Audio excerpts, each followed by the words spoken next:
I don't know why I climbed it. Maybe it was curiosity. Maybe stupidity. Either way, it was the worst decision of my life. I'd heard the stories, of course. People talked about the staircases in the forest, pristine, untouched, and out of place. They just stood there, leading to nowhere. Locals always said the same thing. Don't go near them. Don't touch them. And for God's sake, don't climb them. But I'm a photographer. Weird, creepy things are my bread and butter. So when I heard rumors of one of these staircases showing up a few miles from town, I grabbed my camera and set out early in the morning.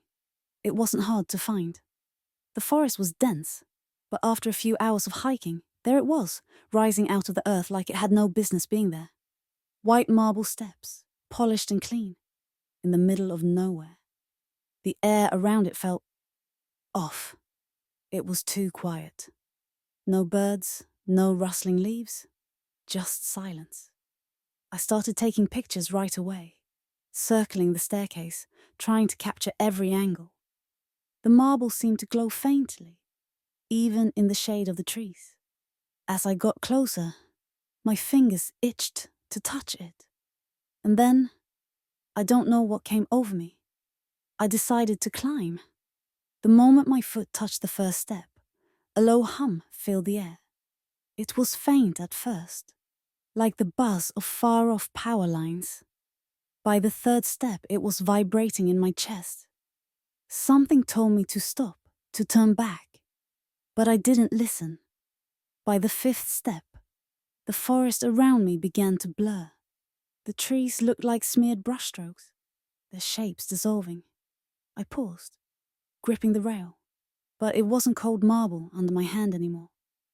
It felt warm, almost alive. By the 10th step, everything below me was gone.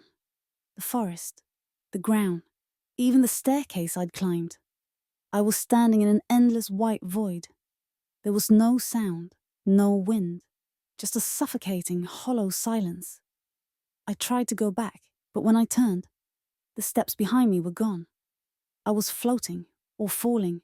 I couldn't tell. My legs felt heavy, my vision blurred. And then I woke up. Or at least, I think I did. Now I'm back in my apartment, but everything feels wrong. The light through the windows doesn't look the same. The sounds of the city are muffled, like I'm hearing them underwater. And the worst part? There's a staircase in the corner of my living room now. Just like the one in the forest. I don't know where it came from, but it's waiting for me. I can hear the hum again. What would you do if you were me?